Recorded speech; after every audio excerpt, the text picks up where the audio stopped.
Hello, welcome to another live. I'll wait for some people to come on. So excited about tonight's live, like so excited, cannot wait. Oh, and here are people coming on. Oh, I need to put my phone on do not disturb. Better do that before we get started because otherwise it'll be going mad. There we go. Okay, so tonight's live is so exciting. I have got the beautiful Kate joining me. Anyone who knows me knows that I continuously talk about Kate. She's been such a huge point of inspiration and motivation for me on my whole journey that I am privileged that she has agreed to come and do her first live with me tonight. So I know you'll all be super kind. Leave your comments using the comment thingamajig in the bottom just so they pop up and we can see them clearly. And we're going to discuss all things one-to-one diet, weight loss, transforming your body, and importantly what I know most of us are interested in is how you learn your style and fashion when you've lost weight. So I am going to see if I can bring her in. Works. So exciting. Hello. Hi. Hello. Oh, Hi. let me move this up. Is that all right? Yeah, absolutely perfect. How are you, my love? I'm all right. Yeah. Hang on. I might be on my wrong Instagram. Bear with me. Am I one-to-one diet cake coming up? Yes, that's who I invited in, so you're fine. Yeah. Yes, that's fine. Sorry, I've got two. It's not like I'm a celebrity or anything. I think a lot of us do. I had an Instagram before one-to-one diet, and sometimes I go on there, my stories on there, and I'm like, no, this is not where I'm meant to be. Well, I've got two. I think some people might get bored on the one-to-one diet stuff, like boring stuff that I post, and especially like being a consultant where I'll have like a cake or something like that. I don't want to put it on my diet page, and No, I'm the same. I love baking, so I'm not going to share that on one-to-one diet because they'll be like, what diet's this? Which diet is it that we have the cake on? Yeah. Oh, thank you so much for coming on. Like I said, I feel fangirly, if I'm honest. Anyone who knows me knows that if I talk about who inspires me in this community, your name is literally the first name that comes out of my mouth.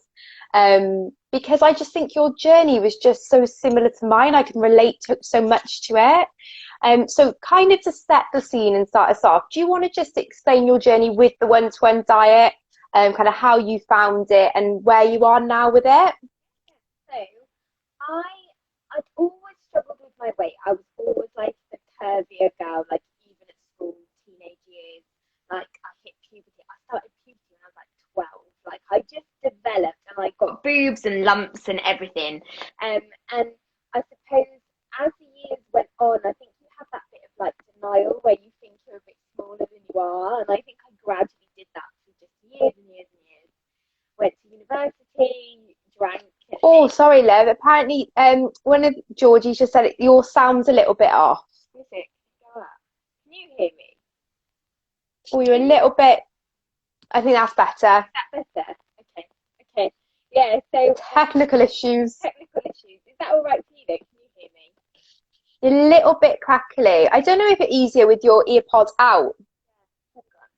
We shouldn't get any interference because I've got mine plugged in. It shouldn't play back then.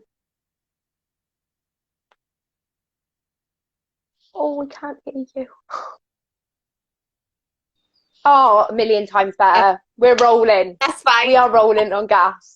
So basically, I struggled with my weight for years. It was just, but then I think I was just in denial about it. I just thought, oh, you pigeonhole yourself a little bit, don't you? And then you always say to yourself, oh, I'm just always going to be that girl that's just a bit. The big girl, the funny girl. I was sort of pretty happy with that, I suppose. Kind of not, but do you know what I mean?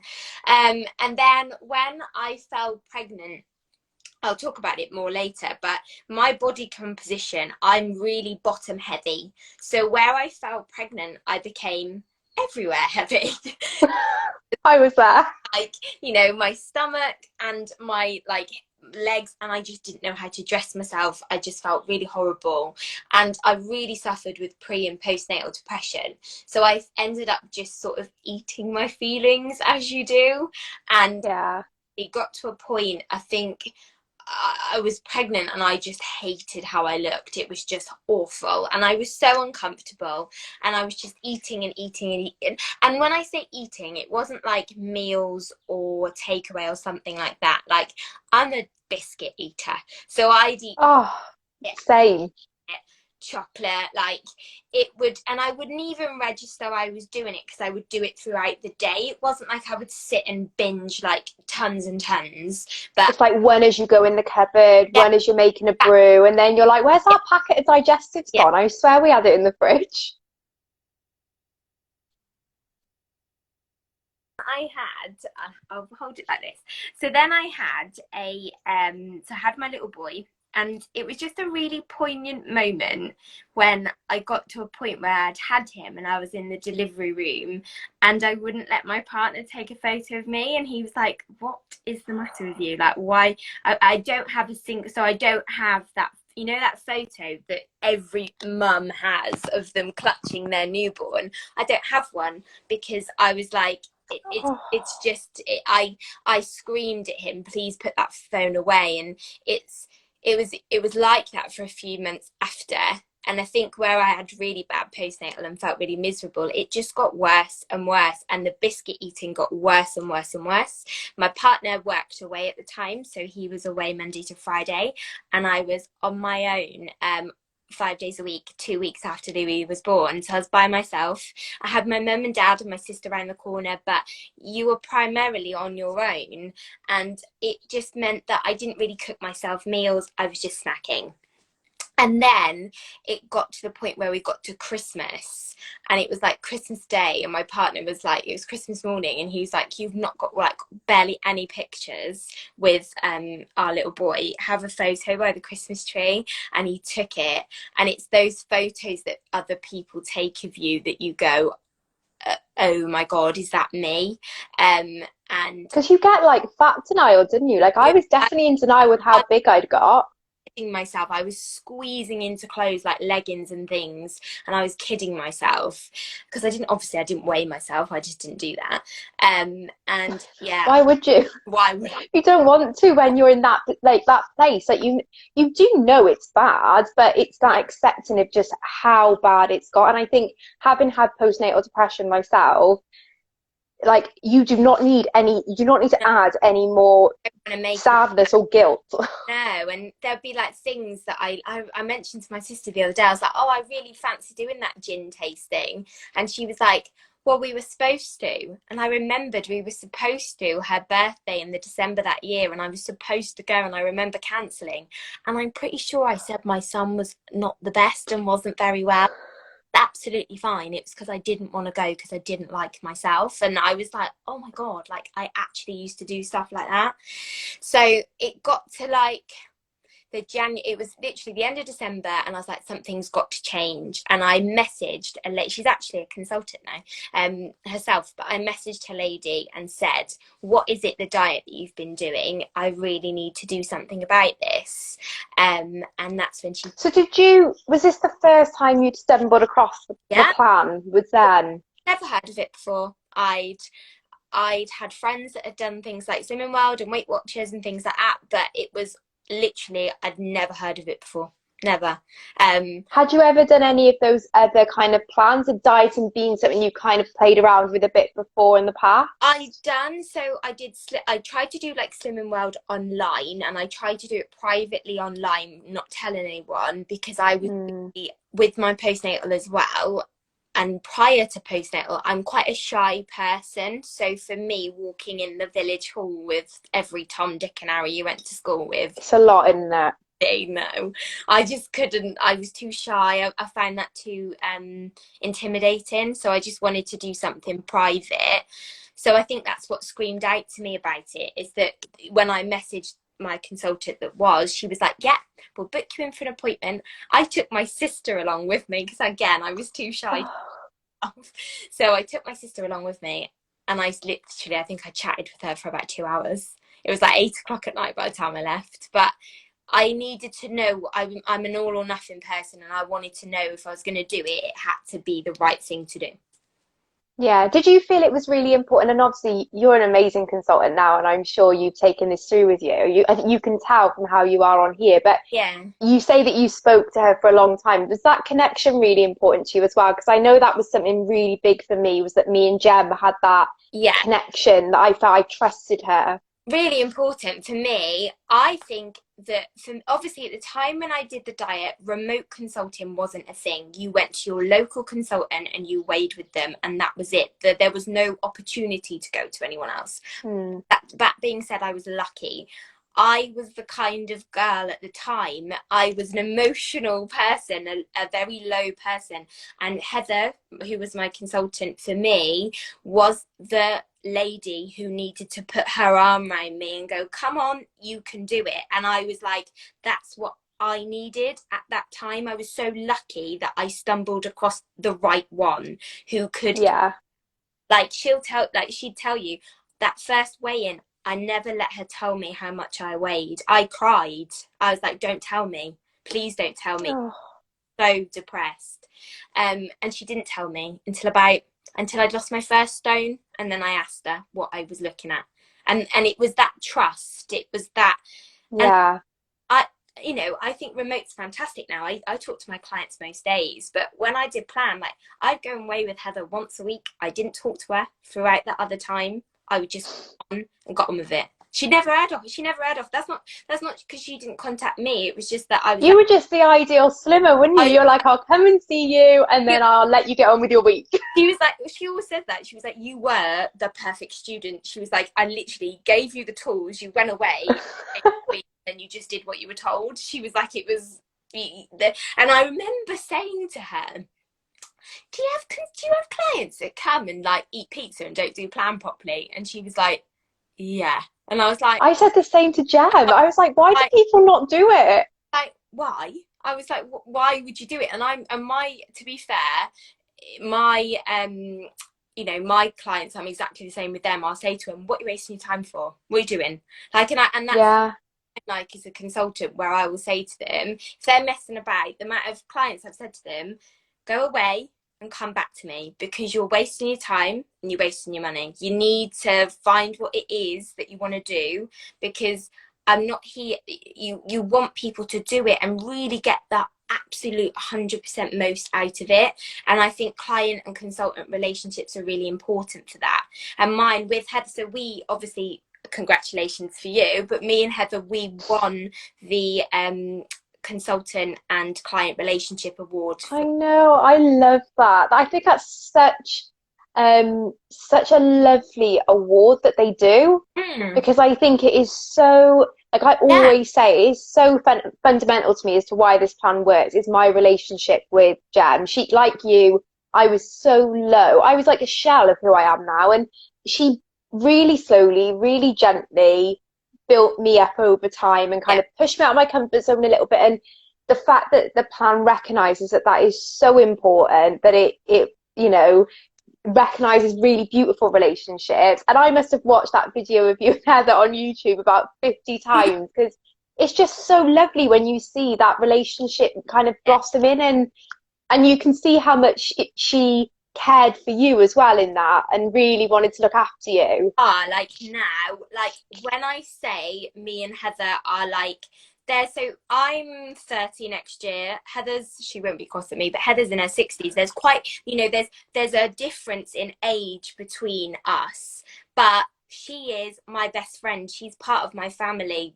It wasn't that I did plan, she sponsored me and I walked away. Like, I speak to her every day. She gets photos of me, having a wee, like, I'll FaceTime to her whilst I'm weighing or talking to Louis, or like, she's part of my family. That's it now. Do you know what I mean? Like, we are. She's literally just written, still besties, my model client.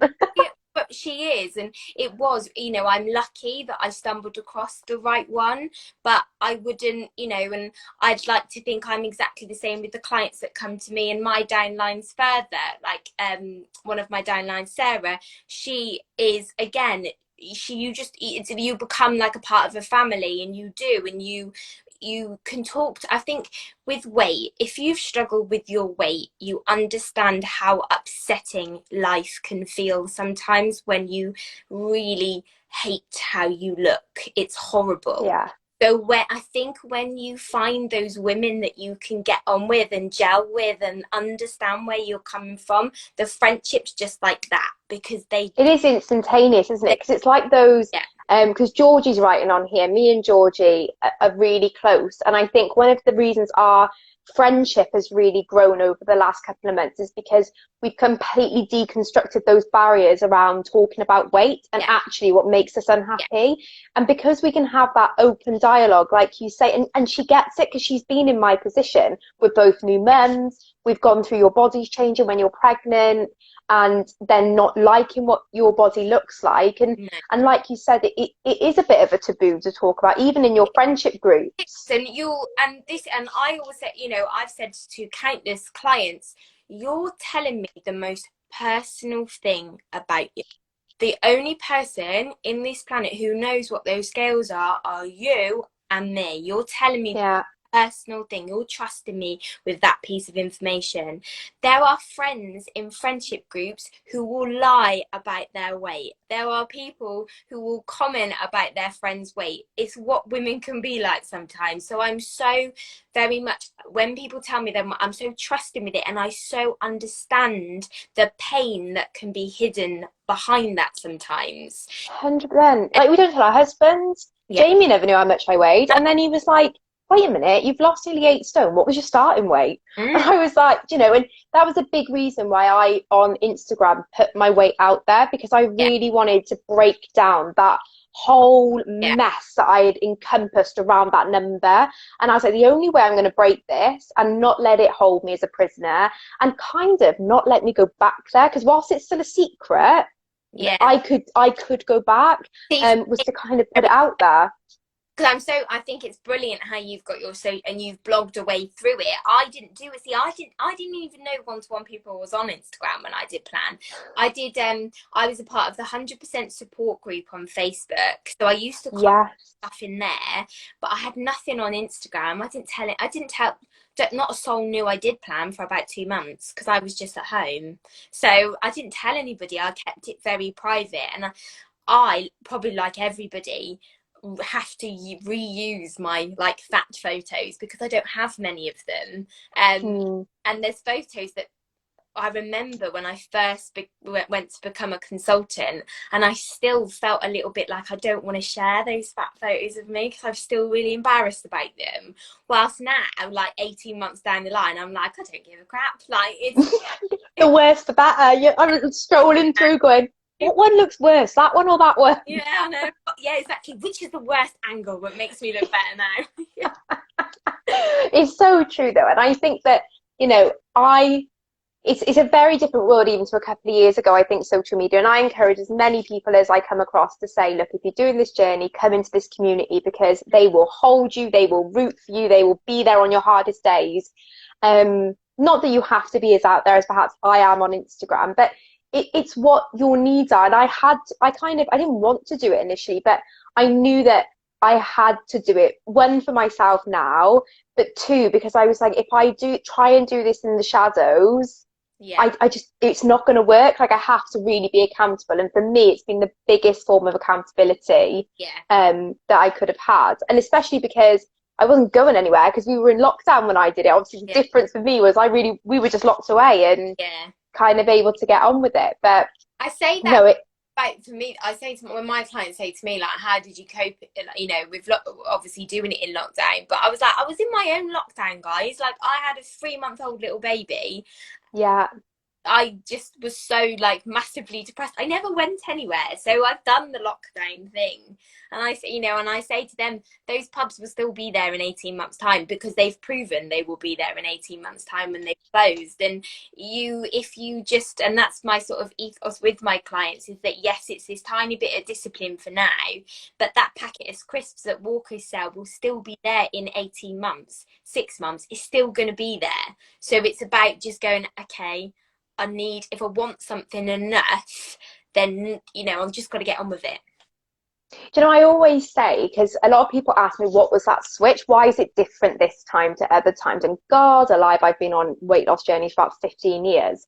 And I always say that it was realizing that excuses weren't enough when I had Poppy. So when I was depressed and had Poppy, and obviously we were in lockdown, it was very similar with you, with your partner being away. I had to parent her. I had no choice. Even on my lowest days when I felt like I couldn't get out of bed, I had to pull myself out of bed because I had a newborn baby to look after.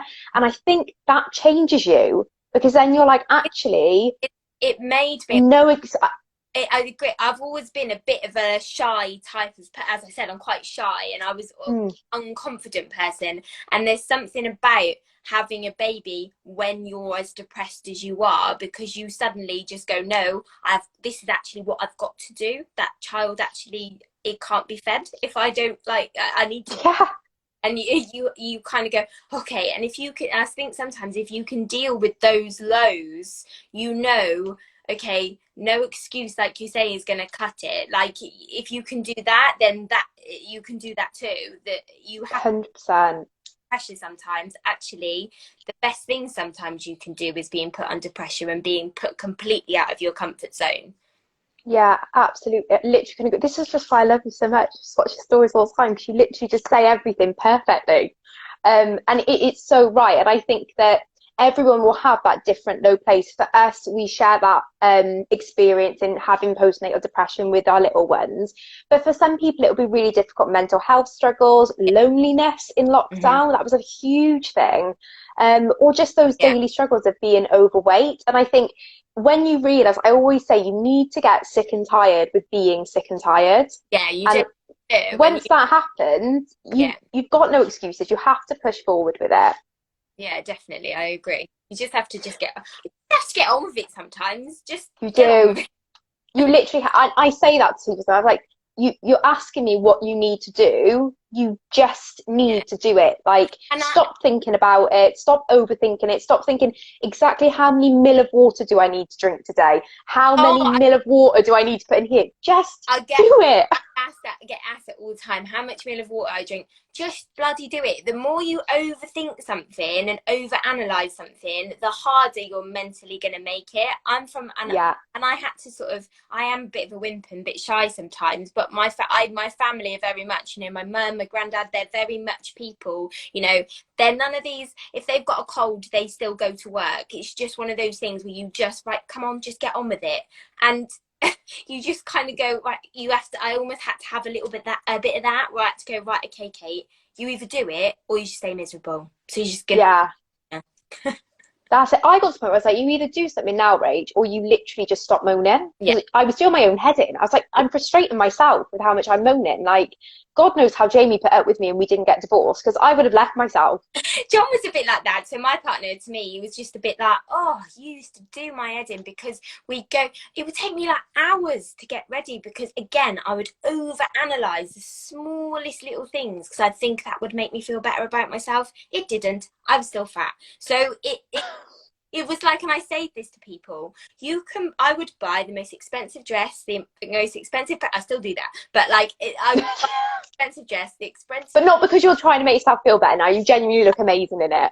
Everything, it was like I was a polished stone, but I still was overweight and miserable underneath. Yeah. Nothing I could have done, no MAC lipstick, no Chanel mascara that would have made me feel any better, because I felt like crap inside. There was nothing that I could have done. There was no compliment.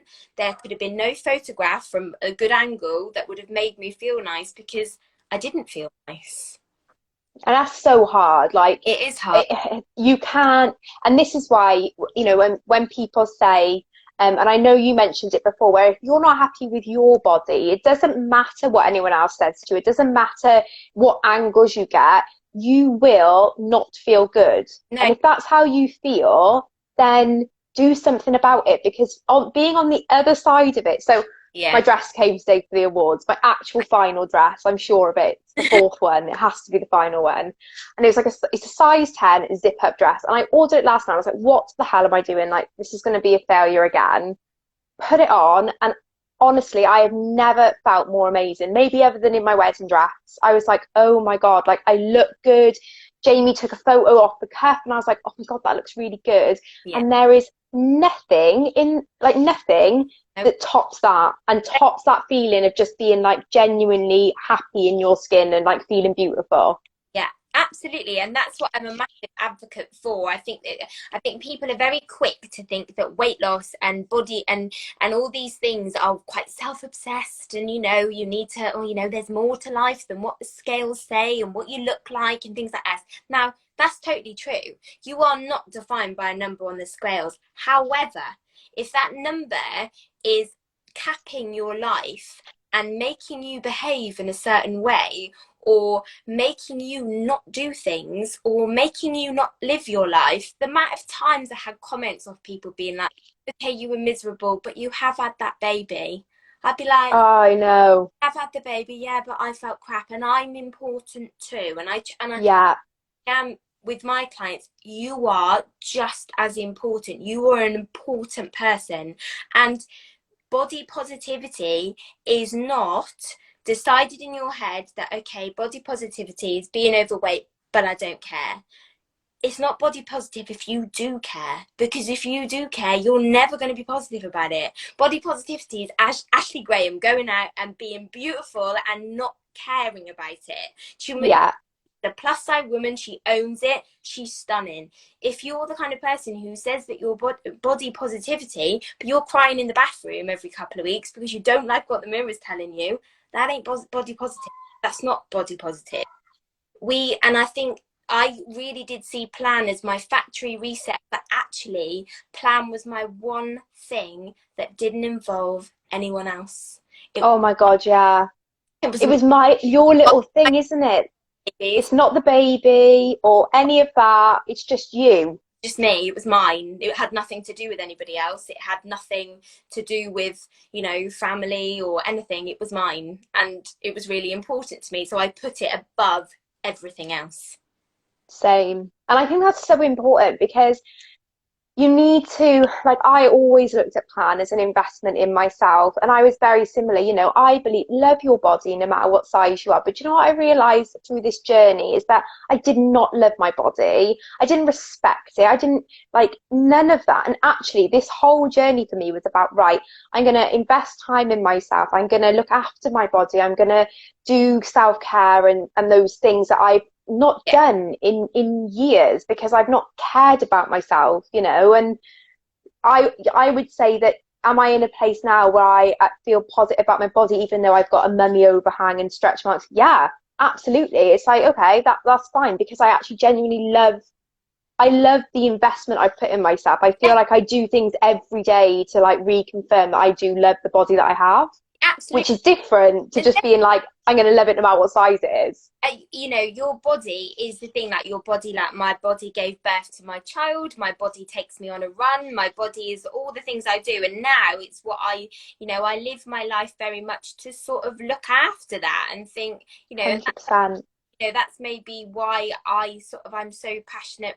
I try and make people see past the end goal. It's not about the end goal is life after, but life is, I've heard a lot of, you'll put all your weight back on, and people still say it now, and I'm like, well, and I remember saying, well, I don't want to go and eat like I did before. I just inhaled biscuits and chocolate because I was miserable. I never want to eat like that again, to be honest. I'm more focused actually on my little factory reset, pushed me to live a healthy life, which is what I want. 100%.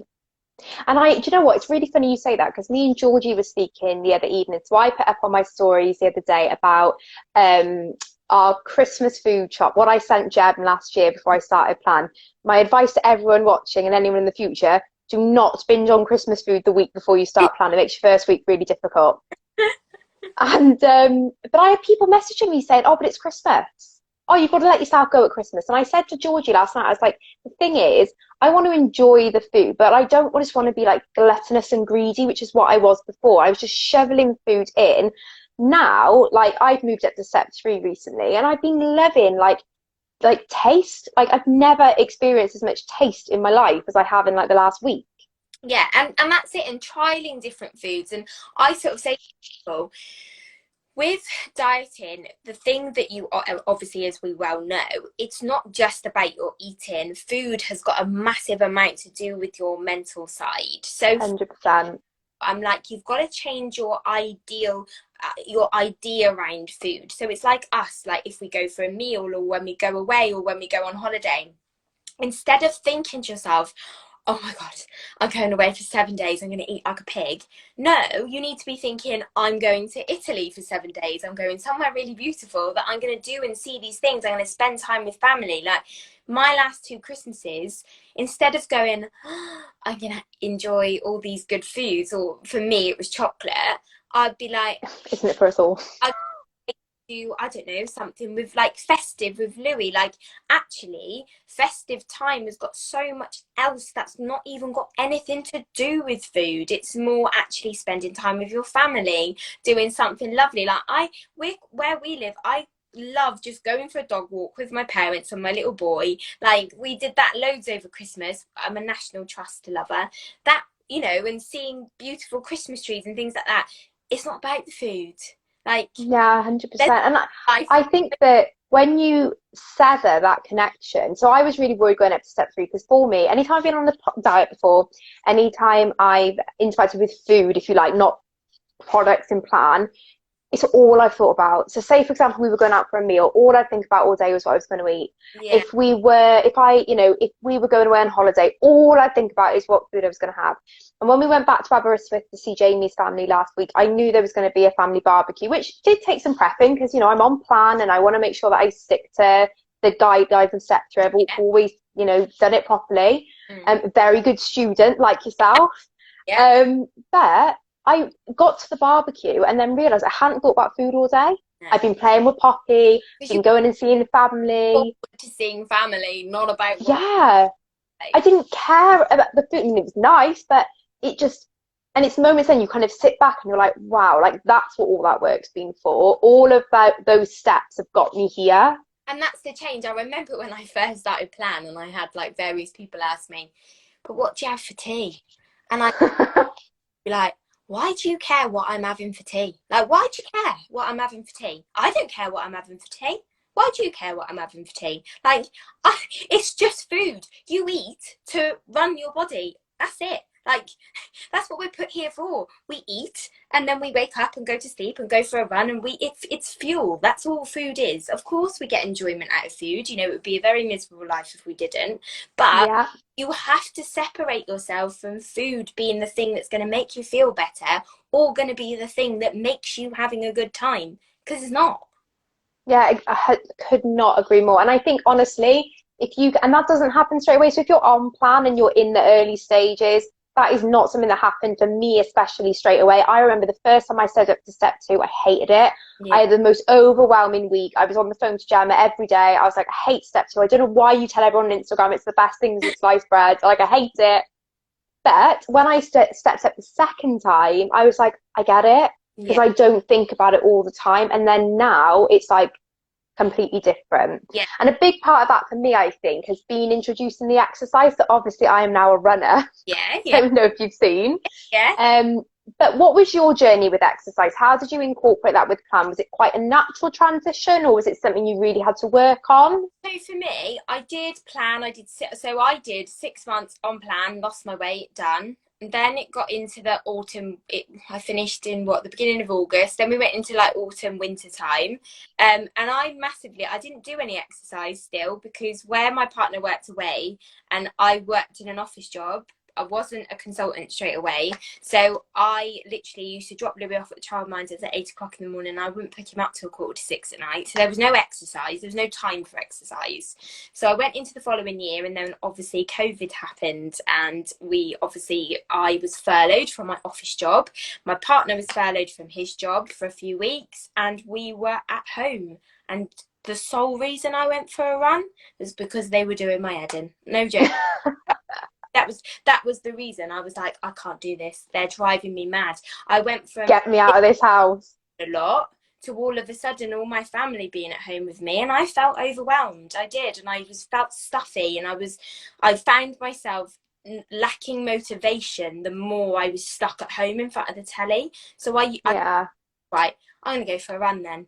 And we're where I'm from in Ludlow in Shropshire, there's a very big running community here. There's quite a lot of runners around here. So I'd see people going running, and I thought, you know what, I'm going to do that myself. So I planned a little route in my head, and I would literally, every time I went every day, and I would just, suppose my own couch to 5K, I would go, okay, last time I got to this bridge, well, this time I'm going to push myself even further and I'm going to go to the bridge. Okay, if I can get to the bridge, I can get to that lamppost, and then I'd go quicker, and then I'd do the same route, and then I'd do it all at one go, and then I'd run it all without stopping, and then I just built it up from there, changing my routes over. Then I eventually did a 10K. Then I think I started running in I think it was like, and then by the October, I was so hungover one day, and my friends were like, should we, I ended up doing a half marathon off the bat. As you do. Cheeky little half marathon on a Sunday, why not? And I always say that to them. I was like, I literally was such a baby when it came to running. I hadn't even done much, and I just was like, oh, I'll give it a go. But I loved the way exercise made me feel, and I also liked how seeing obviously more of a change in my body as well. Like, as I say to all my clients, for me, 100%, doing the steps off plan was absolutely vital. So I obviously, when I did lost weight in 2019, I did do the steps off plan. I maintained my weight loss for, nearly 12 months with just eating healthily in the week and eating what I wanted to at the weekend. That was always the dream, and that is how I live my life now. Monday to Thursday, I eat healthy food so that I can inhale rosé Friday. That's what I like to live my life like. And for me, I thought, okay, but I also want to feel active. Where I've lost all this weight and I'm feeling more body confident, more energy, I want to do something with that energy. And I do want to see maybe my body tone up slightly even more. For me, my nemesis has always been my legs. I say this a lot. There's a big thing about body composition, and my legs are quite short. I'm short anyway. I'm just over 5'3", but my shortest part of my body are my legs. Same. I'm exactly the same. My legs are, it's a nightmare. Yeah. So I thought, if I go running, hopefully that will streamline them, which it has. So that it really does with exercise. I kind of associate exercise with nothing to do with eating and food, and nothing to do with that.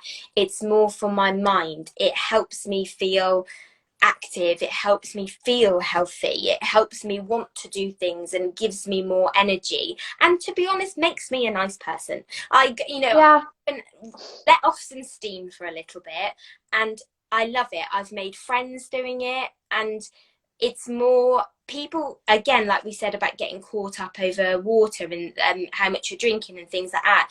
And I say to people, when doing plan, you don't need to over egg the pudding too much. It's such an old-fashioned thing that you think that, okay, I'm going to go and eat barely anything, and then I'm going to do loads of exercise. And this is why we advise not to do exercise on those lower steps, because you do that, it's like fighting fire with fire, and you're not going to get anywhere. And to be honest, you'll just burn yourself out.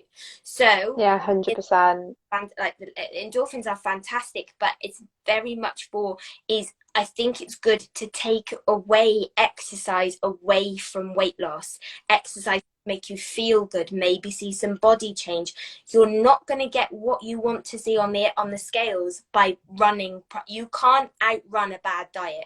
You can't. Oh no, you can't even outrun a good diet. Like I was saying on here, like I've been doing the couch potato. I'm on week 8 now, and for the last 6 weeks, I hadn't lost any more than 2 pounds a week. Like, exercise does not speed your weight loss off. However, I have probably seen more changes in my body, and as I'm coming to like the end now of my weight loss, if you like, that's what I want, a lot like what you were saying. And I want to build that relationship with exercise, because a lot like food, my relationship with exercise was really toxic when I came on to plan, from years of it being really difficult, you know, school, stuff like that. Yeah. And so I was like, I've rebuilt my relationship with food, which is fab, but long term, if I want to be like Kate, I need to be out running and build that relationship up. So I think, like you saying, I would never think of it like this is what's going to get my weight loss, because just do plan, just do the products, Yeah. and you know, I would say to my exercise will come in time.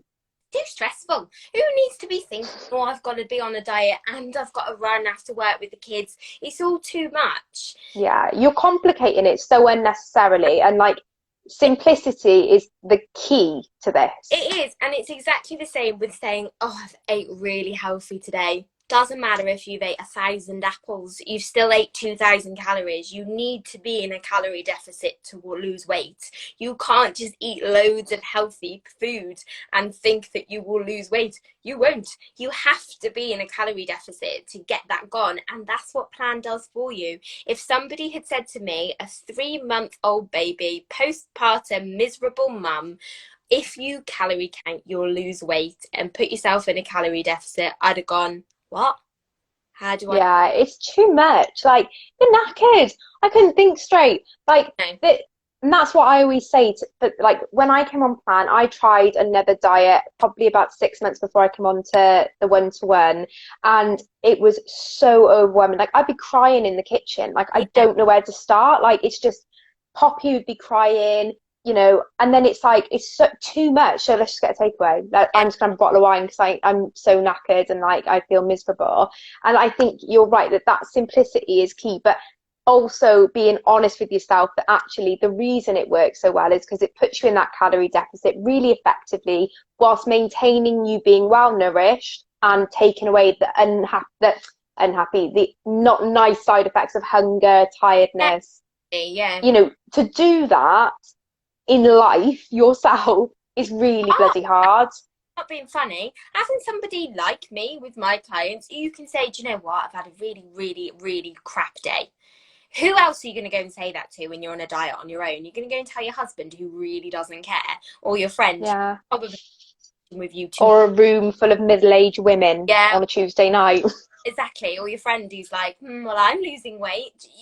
You're not going to talk to any of those people. You're going to keep it in and feel rubbish and go and eat those packet of biscuits in the cupboard and comfy. Whilst with somebody that you can sit down and be real with and say, look, I've really struggled today and this is why. And they'll, you know, I say to my clients that they're my people. They are the people I talk to in day, every day. So I want to know, like, why have you struggled this week? Can I help? Like, it's not always just about weight loss sometimes. Completely agree. Going slightly off the exercise side, but I'm conscious that I really want to talk to you Yeah. about fashion. Kate, help us all out because we are all struggling here. How did you find the transition from dressing and styling your bigger body Yeah. to then moving into the body you have now and your sense of style out? Because you're very stylish, if I do say so. Well, for me, I've always, like, as a kid, I loved clothes. Like, my mum's like a manager of like a department store, like women's wear. So I've always been into clothes. Like, it was, you know, like, I loved clothes. I just did. Like, I did an art BTEC where I focused more on like fashion graphics, like, and then I went to university in Manchester and I studied fashion buying and merchandising. So I do have a background in fashion in terms of study and things like that. So I've always found it very interesting. I've always been, you know, fashion for me was far more than just reading Closer magazine. It was being in connection with more sort of like things like drapers and things like that, who actually are, you know, I would watch and be interested in things like trend forecast. Like, I found that was always something I loved. So I suppose I always had that background, but can you imagine being a fat person and not being able to wear what they told you was? Oh, trend forecast, I'd be like, oh, well, this is crap, because that's not going to go with my black leggings. Looking through to find, yeah, I was going to say, looking Yeah. through what would go with a pair of black Yeah, leggings. so I'd sort of pull what I could from it. I'd go into Zara and I'd find things that maybe are like an oversized. I always say to people, if you're overweight and you're struggling with style and your fail-safe item is a pair of black leggings, then chuck like an oversized blazer over the top and a pair of cool trainers, and instantly you will look so much more fashionable than if you are hiding it in an old-fashioned jumper. Like, oversized blazers are a win. And they will instantly just make you look really stylish. But I used to do things like that, so I would sort of maybe draw what I could to suit my body shape, but obviously I was always miserable. And that, I suppose, when I fell pregnant, I don't wear floral things. I didn't wear things that were bright coloured, things like that. And everything maternity wear was either striped or there. It just was quite sort of, you'll know yourself, every maternity outfit is exactly the same. And Yeah, it's horrid. I went from having big legs and being, a pear shape to being larger on top with a bump, and I was like, I don't know how to dress myself. I found it really hard, and I think I can't even remember what I wore when I was pregnant. I just wore leggings and a t-shirt. I was just so uncomfortable. Same. And do you know what? I remember I cleaned out my wardrobe the other week. So I think it's about time to get rid of the size 24 leggings. I think their days are done. So I was like, I'm going to go through and get rid of it. But a lot of it was stuff I wore when I was pregnant. And I got really angry and upset, like, because I was like, I fucking hate this top. Like, I hate that this is all I could wear because, and it just kind of triggered all that unhappiness and all that like sadness that I felt wearing it whenever I was meant to be the happiest in the world, because I was like pregnant and glowing. And I was like, no, because I was the same. I'd gone from the only saving grace being I was smaller up top, and next thing I was like, I just felt huge. I did. I felt massive, and I'm not funny. I looked massive. Same. I was just huge. I was uncomfortable, and I just was like, I don't know where to. And it really impacted me. I'll always say, postnatal, me being overweight wasn't what caused me had to have postnatal, but it didn't make it better either. The midwife would be like, oh, why don't you go for a coffee with some girlfriends and their babies? And I'd be like, but I don't want to leave the house. And obviously she's a midwife being like, why would you not want to leave the house? And it's like, how do you say, well, I don't want to leave the house because the leggings that are the ones that only make me feel remotely nice are in the wash. The top that covers my bum when I wear them's got baby sick on it, so I can't leave the house. And she'd be like, well, surely you've got something else to wear. But if you don't feel nice about yourself, it can really impact everything. And I just wouldn't go anywhere. I just didn't want to do anything. And I lived like a cat life because it really impacted how I felt about myself. So I remember like dreading like going away, or like if someone invited you out, even like in lockdown when we could go for walks with people, just going out for a walk, it would be the same. You'd be like, well, that one pair of leggings and my long white top that I need to wear underneath it to cover my hanging belly and my bum is not, I have nothing else to wear. And it's so restrictive. And if you've not been in that place, you do not get that struggle. And it would sound daft if you haven't been there, but if you've been in that place, like, we get you. Like, it is hard. It is hard. So I suppose for me, losing weight, it was literally like kid in a sweet shop. I was going to say, I bet you were just like, oh my gosh. Yeah. I mean, I'm a bit of a magpie, so my sort of any disposable income, I'm a bit of a shoes and handbags type of girl. But it would get to the point where I wouldn't even wear like certain shoes because I'd be like, well, I've bought those shoes, but those shoes would look amazing with, say, a pair of trousers or a pair of jeans. But I don't wear jeans because I'm overweight. So then I'm not because so it would impact so much because I'd be like, well, I can't wear that because my Primark leggings aren't gonna look very those things. So it was just sit there and do nothing, and I just feel like this is ridiculous. So I suppose where I lost weight, I was just like, finally I can experiment a little bit more. And not experiment, I knew what I wanted to wear. I knew what I'd wanted to wear for years, but just hadn't done it. So what would your advice be then to someone who didn't know what they wanted to wear? I think what's really difficult in this situation and why the dress saga happened is because you only have ever known how to cover your body up, Yeah. and you go back to that like big body clothing. And I'm so, Jamie said to me, he's like, why are you looking at stuff that is going to just drape on you? Yeah. Or like, I even find myself still watching like plus size hauls on YouTube, and he's like, what are you doing? Like, that's not going to fit you. You can't wear any of those clothes. So So where do you start when you're clueless? for me, I think for me, I remember actually when I was on plan, I had like, I'm a real, my partner takes a mick at me. I love the notes app on your phone. I've got notes for every Oh, same. had a big list on my phone of once I'd got to goal of the things that I was going to buy into my wardrobe that I think would sort of make outfit. So when you're dressing, it's really important that you have fail safe staple items, almost like what you would call like a capsule wardrobe. And those are the things that will go with everything. And then normally the things that we throw away, and they're the kind of things that you think, oh, you can buy that for cheap because it's boring. But actually, those things, if you invest the money into a decent pair of black jeans, a decent pair of blue jeans, a decent white t-shirt, not a white t-shirt from Primark that's going to go disheveled in one wash. I mean a decent cotton, breathable white t-shirt that fits you properly, that you can put on with your said pair of jeans. You can then put it with your updated pair of trainers that you perhaps gone to. You know, you could put it with an exciting new jacket that you might have got with Zara, but your fail-safe items are literally like, think like the sponge, as we're talking about food, but sponge, or like the pancake of your outfit. They have the staple items are what is going to make you look more pulled together. So another thing that I sort of stress to people is to look at your body composition when dressing yourself. So for me, I'm a short person. I'm 5 foot. I've got a long torso, like middle bit, and I've got short legs. Therefore, my weight will always sit at the bottom half of my body because it hasn't got as much room to go over. Whilst somebody will say to me, why is your stomach so flat? What have you done? And I'm like, well, I haven't done anything.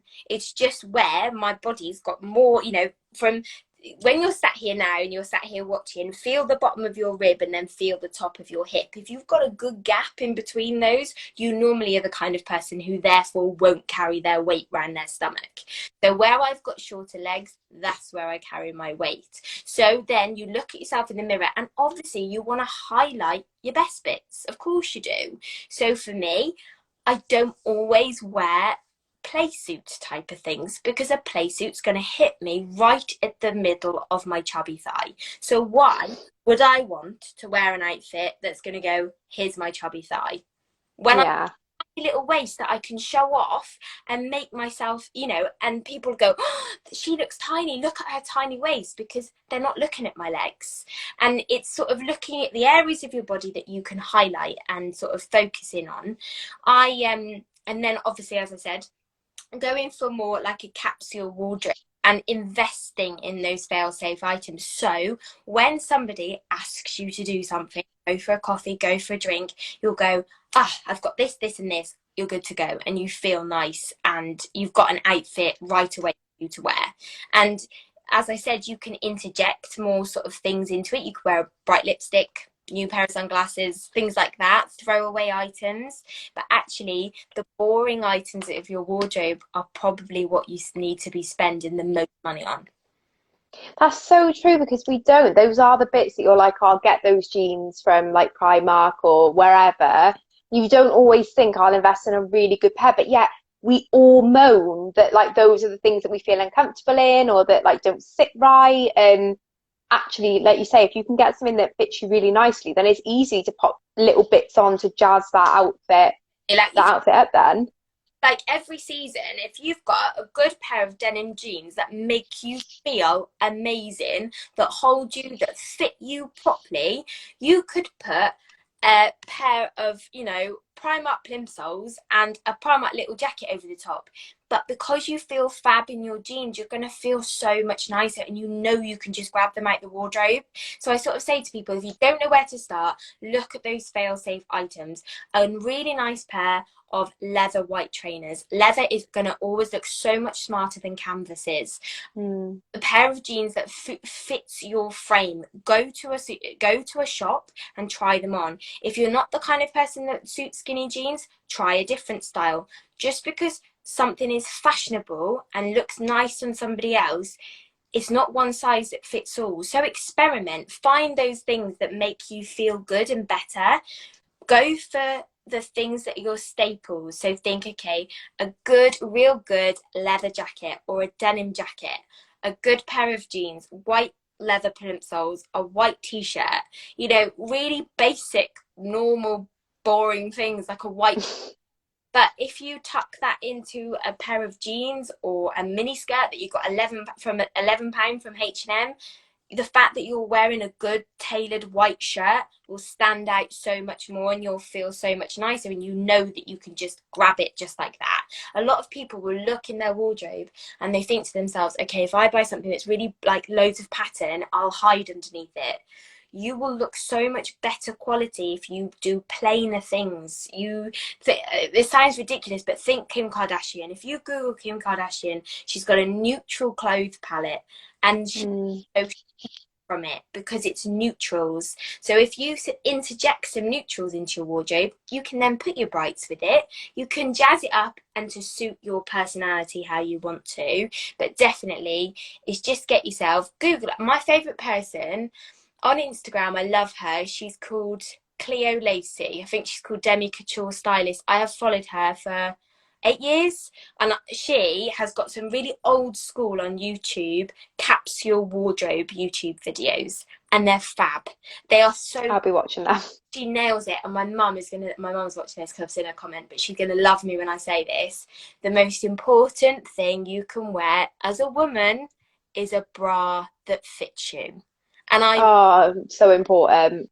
So important. You need knickers and a bra that fit you, because if they don't fit you, they're going to make you look terrible in your outfit. Trust me, they will. And they make you feel bad. Like, I was still wearing my big black knickers, which I'm an advocate for a big black knicker after Poppy, but I was still wearing like a size 24 big black knicker when I was a size 14, and I wondered why I felt so rubbish every day. And then Gemma was like, do you think it's time to say goodbye to them?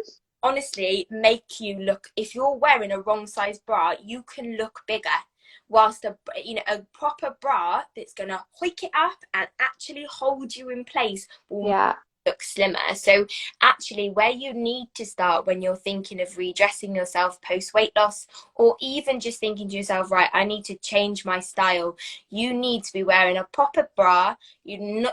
Chuck those frumpy pants in the bin, wear a pair of proper knickers and a proper bra, and then think to yourself, right, I need to do the staples, I need to do the basics. That's what I need to invest into my wardrobe. And all the little pretty add-ons, you can do that later, but look at your staples and look at sort of how, to dress yourself, those plain items, and trust me, it will work. Trust me. Gemma's asked, Kate, where can you buy a proper bra? Do you have any recommendations? Proper bra. If you're in the comments, MK Gibbons 66 is my mum, so she will write in here where to get a proper bra from. But if you are from Ludlow in Shropshire, Bodnams is the shop my mum works for. Yeah, she just wrote in that. So if you live in Ludlow in Shropshire, Bodnams, and she will fit you a good bra. But apart from that, she'll probably say, I think you need to go somewhere like, if you're bigger busted, things like Bravissimo are fantastic. Triumph bras are fantastic. Wonder Bra, those real standard, branded names are. Those like iconic bras. Like I used to work in a lingerie department back in the day to fit the odd bra. Yeah. And it is so true that actually you do pay more for them. And I'll be honest with you, you'll look at the price tag and your eyes will water, because I think we've been conditioned to be like, it's just a bra. Yeah. But actually, if you invest that money in a good couple of bras, a black, a nude, a white, Well, you you know, know, you'll be good to go. sometimes you don't even need a white. Actually, the best bra you can wear under white clothing is a nude, because it becomes like a fail-safe. If you wear white under white, you can actually see the bra sometimes. So Ah. so the best bras you can buy are a black and a nude, and honestly, if they fit you properly, you will feel so much more confident and your clothes will look so much nicer. What a tip, and what a subject to end our amazing live on. I Boom. love talking about boobs. Oh, Kate, thank you so much for joining me. Now that you've done this live, I expect one every week. Um, Well, now I've done it now, I'm fine doing it. See, I told you I'm really chatty, but I get really nervous. It's daft, isn't it?